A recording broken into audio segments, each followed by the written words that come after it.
கிழக்கும் மேற்கும் வடக்கும் தெற்கும் அடைப்பட்டு போனாலும் அணையும் என்று நான் எண்ணிய அக்கினி 7 மடங்கானாலும் கிழக்கும் மேற்கும் வடக்கும் தெற்கும் அடைப்பட்டு போனாலும் அணையும் என்று நான் எண்ணிய அக்கினி 7 மடங்கானாலும் என் கண்களை ஏறெடுப்பேன்,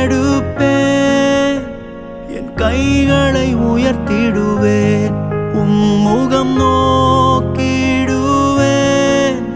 நான் வெட்கப்படுவதில்லை, கண்களை ஏறெடுப்பேன், என் கைகளை உயர்த்திடுவேன், முகம் நோக்கிடுவேன். நான் வெட்கப்படுவதில்லை.